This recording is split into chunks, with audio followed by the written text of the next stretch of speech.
Dan the Dan season 2 episode number 11। ये episode में बहुत ही भयानक चीजें होने वाली है, तो अपना दिल थाम कर बैठिए। एपिसोड के शुरुआत में हम देखते हैं उस बड़े से काइजू को, और ये तीनों उससे बचकर भाग रहे थे। ओकारुन नोटिस करता है कि पूरा आसमान अब काला पड़ चुका है। दरअसल ये एक एलियन है और ये एक स्पेस काइजू है। दूसरी तरफ आयरा भी कुछ नोटिस करती है। जी आयरा से कहता है, आखिर सब लोग कहाँ चले गए? हालांकि मैंने तो कुछ भी नहीं किया। आयरा कहती है, ये तुम्हारी वजह से नहीं हुआ। दूसरी तरफ मोमो उस काइजू से बचते हुए वहाँ से भाग रही थी। अब इतने बड़े काइजू को सामने देखकर इन दोनों की भी फट जाती है और फिर वो सभी दुम दबाकर वहाँ से भागने लगते हैं। तब वो मोटा नीचे गिर जाता है और कहता है, मैं और भाग नहीं सकता। तब काइजू उसे बस कुचलने ही वाला था। तब मोमो और आयरा उसे रोकती है और ओकारुन उसे बचा ले आता है। आगे आयरा कहती है, मैं इस टीम की लीडर हूँ, तो जी उस मोटे को यहाँ से दूर ले जाओ और बाकी सभी उस पर हमला करो। जी मोटे को लेकर वहाँ से भागने लगता है। दूसरी तरफ आयरा अपने बालों से एक पावरफुल अटैक करती है, लेकिन उसके हमले का तो कोई असर नहीं होता।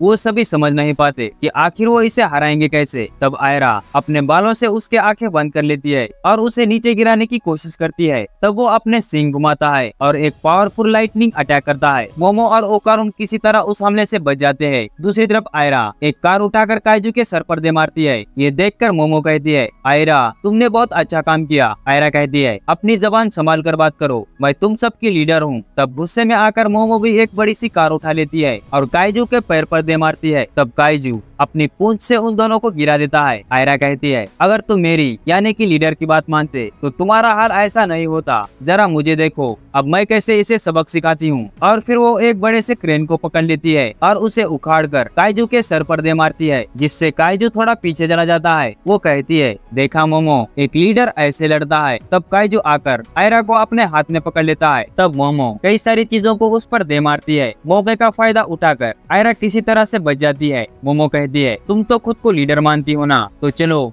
हम एक टीम की तरह मिलकर इसे हराते हैं। दूसरी तरफ वो काइजू बड़ी बड़ी बिल्डिंग को आसानी से तबाह कर रहा था और वो फिर से लाइटनिंग अटैक करने लगता है, जिसका झटका मोमो और ओकारुन को लग जाता है। तब मोमो किसी तरह खुद को और ओकारुन को एक शील्ड में कैद कर लेती है। ओकारुन कहता है, शायद ये काइजू डायनासोर का डिसेंडेंट होगा और उसने खुद को इवॉल्व करके स्पेस में चला गया होगा और वो अपने सिंग की मदद से वो कॉस्मिक एनर्जी को इलेक्ट्रिक एनर्जी में कन्वर्ट कर रहा है। अगर हम किसी तरह उसके सोर्स तक पहुंच गए तो शायद हम उसे हरा सकते हैं। आयरा कहती है, मैं इसका ध्यान बटाती हूँ, तब तुम वहाँ से निकल जाना। और आयरा उसके सभी हमलों को आसानी से डॉज कर लेती है और मोमो उस लाइटनिंग को पकड़कर उसी पर दे मारती है। तब मौका देखकर आयरा उस पर अटैक करने के लिए आगे बढ़ती है, लेकिन वो काइजू वहाँ पर नहीं था। ये देखकर आयरा कहती है, उसने मेरे जैसे पावरफुल लड़की को देखकर दुम दबाकर भाग गया। तब मोमो बताती है, वो भागा नहीं बल्कि वो अब भी वहीं पर है। दरअसल वो इनविजिबल हो चुका था। वो आयरा पर अटैक करता है। ओकारुन उसे बताता भी है कि वो अब इनविजिबल हो गया तो तुम उसे देख नहीं पाओगी। वो लाइटनिंग से आयरा पर अटैक करता है और उस बिल्डिंग को तबाह कर देता है। दूसरी तरफ जीजी उस मोटे को लेकर भाग रहा था। मोटे की पूरी तरह से फटी पड़ी थी। जीजी कहता है, चाहे कुछ भी हो जाए मुझ पर पसीना मत गिराना। वो चिल्लाकर कहता है, तुम हैंडसम लड़के बहुत कमीने होते हो, तुम बस दुनिया के सामने हीरो बनते हो, अब तो मैं तुम्हें पसीने में नहलाऊंगा। जीजी उसे समझाता है कि अगर तुमने ऐसा कर दिया तो सिचुएशन हाथ से निकल जाएगी। तब वो मोटा जीजी को पसीना लगा देता है। तब वो इविल आई में ट्रांसफॉर्म होने लगता है। अब ये देखकर मोटे की और फट जाती है। तब जीजी किसी तरह ट्रांसफॉर्म होने से खुद को रोक लेता है। आगे मोटा तेजी से मुड़ता है, जिस वजह से उसका पसीना उड़कर जीजी पर लगता है और वो इविल आई में ट्रांसफॉर्म हो जाता है।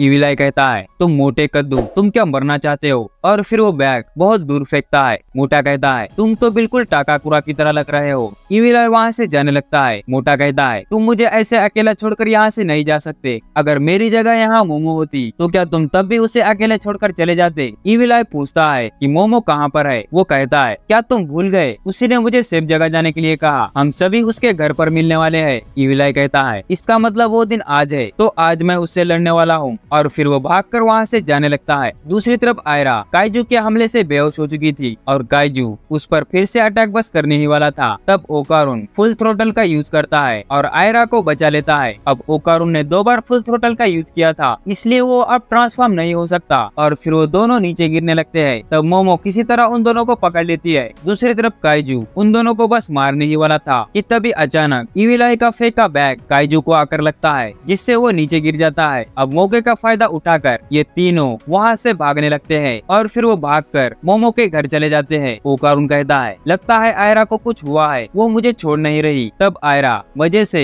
ओकारुन को चिपके हुए थी। तब मोमो उन दोनों को अलग कर देती है। तब इविल आय वहाँ पर आता है और कहता है मैं तुम्हारा कब से इंतजार कर रहा था, तो आओ और लड़ो मुझसे। ओकारुन कहता है मैं तुमसे जिस दिन लड़ने वाला था वो दिन आज नहीं है। तब मोमो ओकारुन से कहती है क्या हम इविल आय को साथ में मिलकर लड़ने के लिए कहे। ओकारुन कहता है हम ऐसा नहीं कर सकते, उसने वादा किया था कि वो सिर्फ मुझसे लड़ेगा। अगर हमने ये वादा तोड़ा तब वो पहले ही की तरह किसी से भी लड़ने लगेगा। दूसरी तरफ सीखो अभी भी घर पर नहीं आई थी, वो एक टीवी शो के लिए कहीं बाहर गई थी। अब मोमो और आयरा मिलकर भी उस काइजू को नहीं हरा सकते थे और उन्हें उसकी कमजोरी भी पता नहीं थी। अब मोमो के छूने से वो नैनो पार्टिकल चमकने लगते हैं, जिससे ओकारुन को एक आइडिया आता है। दूसरी तरफ वो काइजू इन लोगों का पीछा करते हुए वहाँ पर आ चुका था। ओकारुन नैनो स्किन को बाहर निकालता है और कहता है हम इस नैनो स्किन की मदद से शायद उसे हरा सकते हैं। दरअसल ये पूरा घर नैनो स्किन से बना हुआ है और नैनो स्किन बने हैं ultra high density nano machine से। ये नैनो मशीन ब्रेन के सिग्नल को कैच करते हैं और उसी शेप में बदल जाते हैं जैसे कि हम इमेजिन करते हैं। और ओकारुन वो इस पूरे घर के शेप को चेंज करने की कोशिश करता है, लेकिन वो ठीक से विजुअलाइज नहीं कर पाता, जिससे पूरा घर ही हिलने लगता है और फिर वो इस घर के नीचे दबने लगते हैं। मोटा कहता है अगर हमें कुछ बड़ा इमेजिन करना है तो ये काम मुझ पर छोड़ दो। नैनो मशीन तो एक साईफाई है और मैं इसमें एक्सपर्ट हूँ क्योंकि मैं हूँ किंटा साकाटा।